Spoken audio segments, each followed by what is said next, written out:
Olá pessoal, tudo bom? Hoje nós vamos falar um pouquinho do gerenciamento de custos do nosso projeto. Quando a gente está falando sobre custos, né, de projetos de software, a gente não consegue deixar de pensar e olhar, por exemplo, para os preços dos softwares que existem no mercado, né?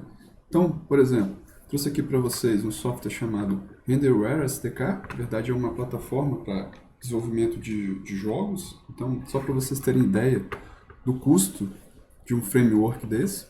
AutoCAD, né, média R$ 8.000, uma ferramenta também muito usada aí para planejamento de projetos, construção de design. Né? O Windows Pro, a faixa aí de R$ 800. E trouxe aqui também Proteus, que é um RP, hoje atualmente comandado pela TOTVS, então custa em torno de R$ 6 milhões para você poder ter esse software na sua empresa. Então, só para vocês terem uma ideia dessa variação, né? Mas e aí, quanto é que custa aquele software desenvolvido ali na padaria do seu bairro, que roda ali no restaurante? Quanto que custa? Como que a gente pode pensar em meios de fazer esse cálculo? Então, vamos dar uma olhada em como a gente pode estimar o custo, né? E no final das contas também um pouquinho do tempo do nosso software, né? No final das contas, o tempo gasto acaba influenciando no custo do nosso projeto de software, ok? Então nós temos aqui o Program Evaluation and Review Technique, a gente vai ver mais na frente, o PET. Experiência de projetos anteriores também, muito utilizado para poder fazer essa mensuração do custo. Um especialista, auxílio ou ajuda de um especialista também, que já tem experiência em gerenciamento de projeto de software ou na elaboração de planos de custos de projeto. Linhas de código e análise de ponto de função. Bom, pessoal, começando pelas linhas de código, né, que é mais fácil da gente entender e mensurar. Aqui eu tenho dois códigos em Java, e os dois códigos eles fazem exatamente a mesma coisa. Só que, nesse trecho de código, o programador desenvolveu utilizando 9 linhas de código. Nesse outro trecho de código, ele gastou um pouco mais, ele gastou 13 linhas de código. Então, a gente pode notar que, durante a elaboração, se nós escolhermos utilizar as linhas de código, ela não é tão eficiente, né? Dependendo do programador, a gente pode ter mais linhas de código e menos linhas de código. Então, há um formato que já foi muito utilizado, em alguns lugares é utilizado, mas existem esses problemas quando a gente olha para a linha de código. Além disso, existem outras etapas no nosso desenvolvimento, né? Por exemplo, planejamento, tal, análise, elaboração de requisitos. Então, aqui resume muito, né, todas essas etapas durante o nosso processo de desenvolvimento de software. Um outro formato muito utilizado aí no mercado, principalmente no governo, é análise de ponto de função. Então nós temos aí uma instrução normativa de 0/4/2008 do Ministério do Planejamento, Orçamento e Gestão, né? São os órgãos aí que fazem o controle das contas, né? Recomendam o uso de métricas de ponto de função. Então, no caso aqui, né, o Tribunal de Contas da União, ele também recomenda a utilização de pontos de função, ok? E aqui eu trouxe um exemplo para você de alguns pregões, né, de alguns orçamentos relacionados a ponto de função. Então, por exemplo, nós temos aqui a Ancine orçando um projeto com um volume por ano de 5.000 pontos de função a um preço de R$ 552. Nós temos aqui a ANEEL, em 2009, um pregão oferecendo 10.000 pontos de função por R$ 297. Se você quiser saber o valor final do projeto, você vai multiplicar esse valor por esse aqui, por cada ponto de função aqui, e aí você vai ter o valor total do seu projeto. Mas aí você pergunta, tá, mas esse ponto de função, então, ele varia de preço? Cada hora ele vai ter um preço diferente? Sim. Por quê? Porque cada projeto eu vou ter um esforço específico de a cada área do conhecimento ou de cada área que eu preciso desenvolver. Então, por exemplo, eu trouxe aqui para vocês um exemplo desse esforço, né? Então, nesse projeto aqui específico, que está sendo detalhado aqui, eu vou ter um esforço na modelagem de negócio de 7%. E aí eu consigo sair aqui com um valor do meu esforço final em relação àquilo ali.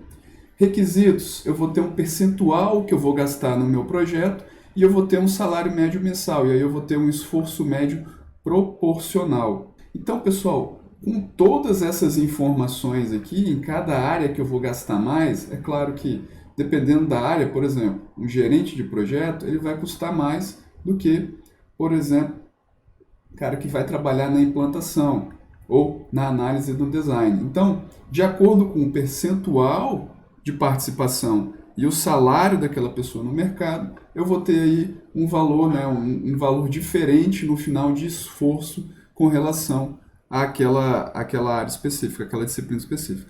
Então, se eu consigo calcular esse esforço que eu vou gastar de cada profissional no mercado, eu consigo variar os valores do meu ponto de função. Mas é claro, para isso eu preciso planejar muito bem o meu projeto antes de construir esse resultado final.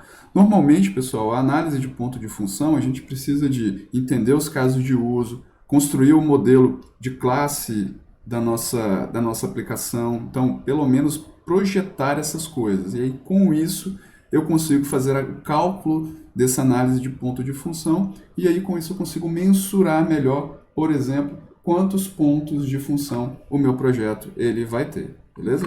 E aí, falando mais especificamente dos processos que nós temos no gerenciamento de custos, então ele inclui todos os processos envolvidos no planejamento, estimativas, orçamentos, financiamentos, gerenciamento e controle dos custos, de modo que o projeto possa ser terminado dentro do orçamento aprovado, ok? Então, basicamente, nós temos lá pelo nosso PMBOK planejamento e gerenciamento do custo, estimar os custos, determinar o orçamento e controlar os custos. Pessoal, falando especificamente das estimativas, então quando nós estamos planejando o custo do nosso projeto, nós estamos estimando quanto que a gente vai gastar em cada etapa do nosso projeto.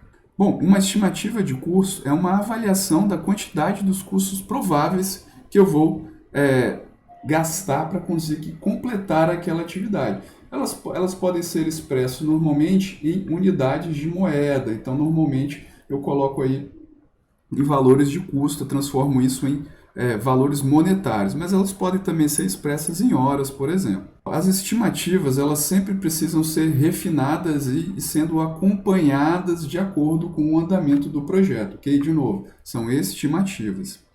Algumas técnicas que podemos utilizar, nós temos aí análise de ponto de função, análogo, paramétrica de 3 pontas. Então, essa daqui ela é um pouco mais complexa de você calcular.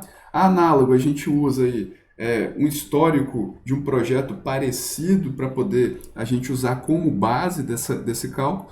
Paramétrica, a gente usa parâmetros para poder calcular. Por exemplo, no caso da construção civil, nós temos os metros quadrados, né? Se nós formos utilizar linhas de código, por exemplo, nós teríamos aí um valor específico para cada linha de código. E a de 3 pontos que a gente faz aquela análise de otimista, pior caso e caso intermediário, né? Caso médio. E aí, essa de 3 pontos, nós podemos colocar aí uma distribuição triangular, que vai mudar aqui são os pesos, né? Distribuição beta, onde a gente coloca o maior peso aqui para o custo médio, ou seja, para a estimativa média com relação àquele determinado custo que você está mensurando. Pessoal, importante do nosso projeto, né, do custo do nosso projeto, é a gente conseguir chegar na linha base de custo. O que é isso? A linha base é um valor que você vai aprovar junto ao seu patrocinador. Então, é a estimativa base que você vai tomar como referência durante a execução do seu projeto. Aqui um exemplo dessa linha base, então nós temos aqui os custos detalhados de acordo com cada fase do seu projeto, ou de cada entrega do seu projeto, e nós temos aqui o valor total do custo do projeto. Durante a execução do projeto, importante também nós calcularmos a curva S do nosso projeto.